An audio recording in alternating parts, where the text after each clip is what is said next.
Hola, soy Marisol Calva, soy politóloga, activista y mamá de Miranda. Yo tengo una niñita desde hace 9 años y desde entonces pues he entendido la importancia que tiene el conciliar la maternidad con el desarrollo profesional. Por muchos años la maternidad se vio como sufrimiento, como sacrificio, como dejar todo a un lado por el cuidado de los hijos. Y aunque esto no signifique que no hay amor por los hijos, sí significa que hay una disparidad en la brecha de cuidados, ¿no? Los papás también tienen que cuidar a los hijos y así como ellos no tienen que renunciar a su desarrollo profesional ni laboral, las mujeres tampoco tienen que hacerlo. Y pues durante estos 9 años de maternidad he podido desarrollarme profesionalmente, seguir estudiando, estudiar 2 maestrías. En la titulación de la primera maestría, Miranda tenía 6 meses y me acompañó a mi graduación y entrega del título.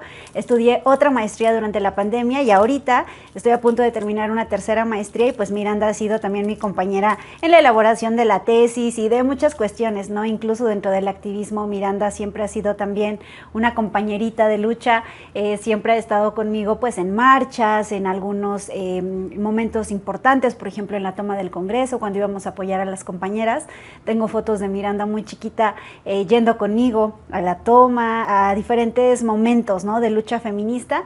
Entonces pues ha sido para mí en lo personal increíble el poder conciliar la maternidad con mi desarrollo personal, profesional y académico también. ¿Cuáles son los principales retos a los que se enfrentan las mamás hoy en día? Híjole, pues los retos son gigantes, más en un país como México que no tiene un sistema de cuidados. Si nosotros decimos, bueno, ¿cómo es ser mamá? Tal vez en Finlandia o en otros lugares, en Europa, en Colombia, donde hay un sistema de cuidados, quizá la perspectiva cambia, pero en México es muy difícil. Si tomamos en cuenta que hace unos años desaparecieron elementos fundamentales como las guarderías, que hoy están a punto de retomarse, pero que en algún momento fueron un golpe muy duro para las mujeres que tenían que trabajar y tenían que dejar a sus hijos en las guarderías y que al momento de desaparecerlas tenían que dejar de trabajar porque tenían que elegir o cuidar a sus hijos o trabajar. Creo que es muy difícil para las mujeres el que sean mamás y que tengan que cumplir con horarios y que tengan que cumplir con trabajos que están diseñados por hombres para hombres, ¿no? No hay horarios flexibles, tampoco existen estas posibilidades de llevar a los hijos al trabajo, no hay ludotecas. Esta falta, ¿no?, como de una infraestructura de cuidados en los trabajos es muy lamentable, y también la falta de perspectiva por parte de los empleadores para que entiendan que una mujer que es mamá no deja de ser productiva. Una mujer que es mamá y tiene a sus hijos quizá en el centro de trabajo, en un espacio diseñado para que jueguen, puede ser muy productiva, ¿no?, y propositiva, pero que al momento de tener que decidir si los dejan con un desconocido, con algún abuelito, con alguien que les pueda hacer daño o seguir trabajando, pues las ponen en una decisión muy difícil. México, por ejemplo, es el primer lugar en abuso sexual infantil y esto es muy lamentable porque hay muchas mamás que adoran a sus hijos pero que no los pueden cuidar todo el día porque tienen que salir a trabajar para mantenerlos y que los dejan en espacios que no son seguros para ellos, y en esta parte el Estado sí debería intervenir. La presidenta Claudia Sheinbaum ha dado un paso adelante, ¿no?, en decir, vamos a diseñar por primera vez en la historia un sistema de cuidados a nivel nacional que hoy está llevando a cabo la Secretaría de las Mujeres para lograr que pues las mujeres no tengan que decidir entre ser mamás o seguirse desarrollando. ¿Cuál es tu opinión sobre la tendencia histórica del machismo que se inculca en las familias? El machismo se educa, o sea, el machismo es una de las principales barreras para lograr la igualdad de género en todo el mundo, y más en países como México, en donde se encuentra pues tan afianzado, ¿no? Efectivamente hay una crianza machista, una crianza que no solo es tarea de las mamás, sino también de los papás. Los papás pueden no educar de manera con palabras, pero sí con el ejemplo, ¿no?, de que si no en casa no hace nada, maltratan a la mamá, no lava ni su plato, pues el hijo va a aprender que así es la cosa. Entonces el machismo efectivamente ha sido, yo creo, el principal enemigo de las mujeres en México.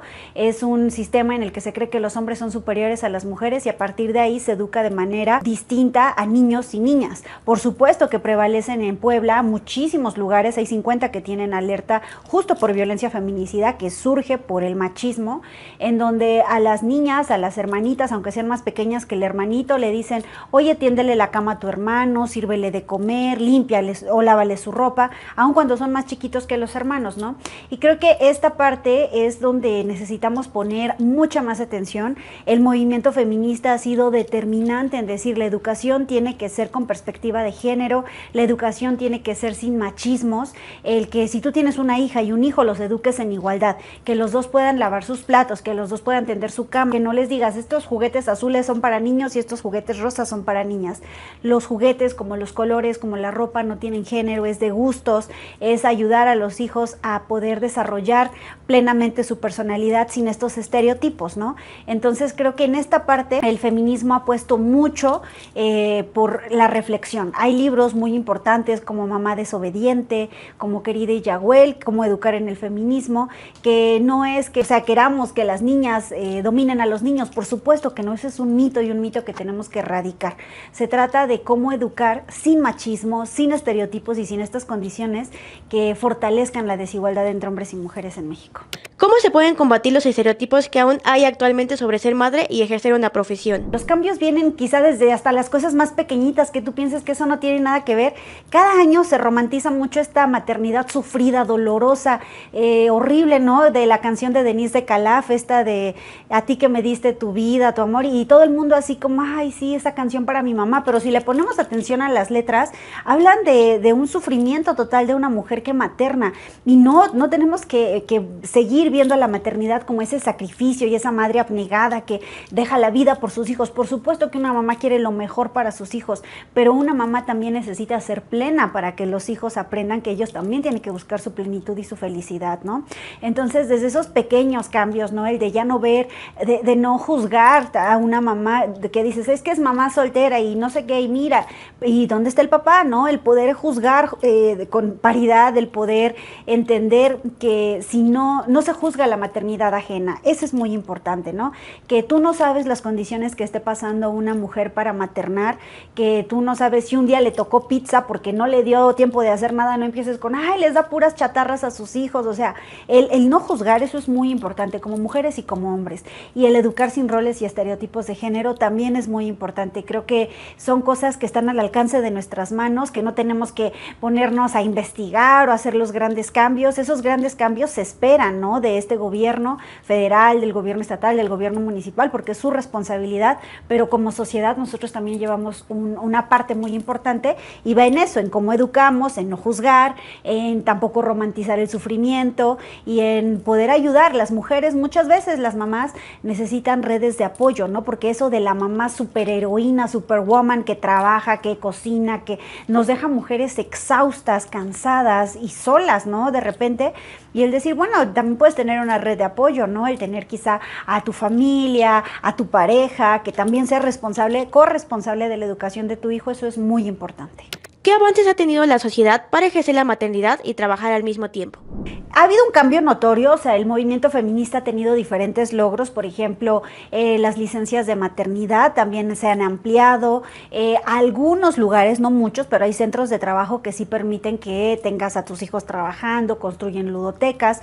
Hay lugares, por ejemplo, en gobierno y en algunas empresas que se certifican con la NOM 025, que es una norma de igualdad, y en esa NOM, para poder tener esa acreditación, esos espacios de trabajo deben tener ludotecas.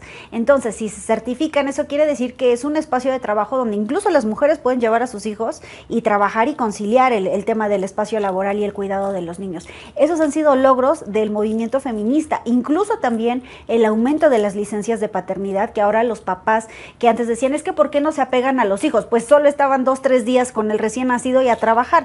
Ahora ya tienen en algunos lugares también pues licencias de hasta 2 semanas, 3 semanas. Y eso quizá puede parecer poco, pero ayuda a esta compenetración entre el papá y su recién nacido o recién nacida. Entonces esos pequeños logros pues pueden ser la verdad muy significativos. También otras cosas muy importantes, como lo decíamos, la educación sin estereotipos de género, las críticas a esta romantización de la maternidad sufrida y abnegada, todo eso viene pues de un cambio en el pensamiento y creo que es importante pues que este 10 de mayo reflexionemos, ¿no? Sobre esa parte. ¿Qué representa para ti ser madre y activista al mismo tiempo? Pues Pues para mí es increíble. Yo la verdad, mi actividad favorita en la vida sobre absolutamente todo es ser mamá de Miranda. Yo amo ser mamá, yo decidí ser mamá pues hace 9 años. La verdad es que el tema de poder decidir autónomamente sobre mi cuerpo y el poder también decidir autónomamente la crianza sobre mi hija, por supuesto con su papá, pero al final este tema es muy importante porque no tuve que elegir entre si ser activista o si ser profesionista o si ser madre. Quizá los primeros meses de vida de Miranda, pues sí, porque los bebés, las bebés necesitan a su mamá, pues porque lactan y demás, pero al final pude seguirme desarrollando y esto ha sido genial porque también de la maternidad he aprendido mucho. Dicen que a veces en el feminismo lo que está más castigado son las mamás o las maternidades feministas, porque mucho se piensa desde la activista que está tomando las calles y demás y no ven a las mamás activistas que muchas veces no pueden ir a las actividades por sus hijos. Sin embargo, pues desde que yo milito en el movimiento feminista, Miranda ha sido siempre una compañera de lucha, ¿no? Yo recuerdo la primera marcha hace ya pues 5 años o un poquito más, cuando esta primavera feminista que tomó todo el Boulevard 5 de Mayo, una marea violeta, yo marché en el contingente de mamás con crías y Miranda iba en su carriolita, ¿no? Entonces yo no era la única, había muchas mamás que también salieron a marchar con sus hijos, con sus hijas, y hoy cada 8M nosotros vemos ese contingente de mamás con sus hijas, hijos acompañándoles. Entonces creo que no tienes que elegir entre una y otra porque las mujeres somos multifacéticas, podemos hacer todas estas facetas sin tener que sacrificar una u otra, y también aquí el papel del Estado es fundamental para construir este sistema de cuidados que permita que las mujeres puedan seguirse desarrollando. ¿Qué consejo le darías a quienes por diferentes motivos aún no han podido dar ese paso de ser mamás y trabajar simultáneamente? Bueno, creo que es muy importante primero el priorizar a su infancia, o sea, esta parte sí es muy importante, priorizar a su hijo o a su hija, el entender primero que si esos niños, niñas están en un lugar seguro, las mamás van a poder estar tranquilas, trabajando tranquilas. En esta parte, pues aquí sí es importante que investiguen si cerca de su lugar de trabajo existen guarderías o espacios donde puedan dejar a sus hijos, o también si se quedan con algún familiar, pues que sean familiares de confianza en estas redes de apoyo de las que hablamos. También si hay esta coparentación, ¿no?, con el papá, con su pareja, su esposo, el dividir de manera paritaria las labores de cuidados. No es solo la función de la mamá cuidar, también el papá tiene que cuidar. Y pues también en el caso de que en sus centros de trabajo existan espacios como las ludotecas, como los lactarios, aprovecharlos y ocuparlos porque están ahí, porque tienen que usarse. Entonces en esa parte creo que sí es muy importante eso, el no tener pena, el no tener miedo. La verdad es que la maternidad, pues en México miles, millones de mujeres son mamás y el Estado tiene que entender que también debe construir una infraestructura pues suficiente, ¿no?, para que las mujeres puedan seguirse desarrollando profesionalmente. También les aconsejaría que lean mucho. La lectura a veces nos ayuda a cambiar el pensamiento y les sugiero muchísimo este libro de Querida Iyaguel de Chimamanda Ngozi Adichie, que es una nigeriana que escribe este libro para sugerirle a su mejor amiga que vive en Nigeria cómo educar a su pequeña hija. Ella está embarazada, pero cómo educarla una vez que nazca en una sociedad tan machista como la que hay en Nigeria. Entonces este libro es muy cortitito, es un ensayo de 10 consejos que le da Chimamanda a su amiga Iyaguel, y entonces bueno, pues aquí ese libro yo sí lo sugiero mucho porque es para hombres y para mujeres, cómo educar tanto papás como mamás pues en el feminismo, en la igualdad. ¿Qué mensaje le darías a la sociedad sobre la maternidad actual? Las mujeres entiendan, las mujeres que son mamás, que no por ser mamás dejan de ser mujeres, que los hijos y las hijas necesitan mamás felices, mamás plenas, que no tienen que cumplir con un rol, no tienen que cumplir con una demanda de la sociedad, que ellas tienen que construir su maternidad a su modo, a sus tiempos, a sus entornos, a sus características, que dejemos a un lado este modelo de mamá perfecta que hay que cumplir, porque a los únicos a los que les tenemos que cumplir son a nuestros hijos y a nuestras hijas. Los únicos críticos o las únicas voces que tenemos que escuchar son las de ellos, que la maternidad, nosotros somos mamás de nuestros hijos, no de la sociedad, no de lo que opinen los demás. Hagamos oídos sordos a esas críticas que existen por parte de otras personas porque no viven en nuestra casa, no saben nuestras condiciones, no conocen nuestra realidad ni nuestro entorno. Entonces que no nos distraigamos por ese ruido, que maternemos felices y que si queremos desarrollarnos profesionalmente lo hablemos y no tengamos que ver a vea esta maternidad como antes se veía, de que o eres mamá o eres profesionista. Hoy en día esas actividades se pueden conciliar, se pueden conjugar, y solo así vamos a tener un país donde las mujeres pues avancemos no solo en la igualdad, sino en el empoderamiento, en el crecimiento. Incluso el PIB va a crecer a raíz de que las mujeres trabajen más, como ocurre en muchos países.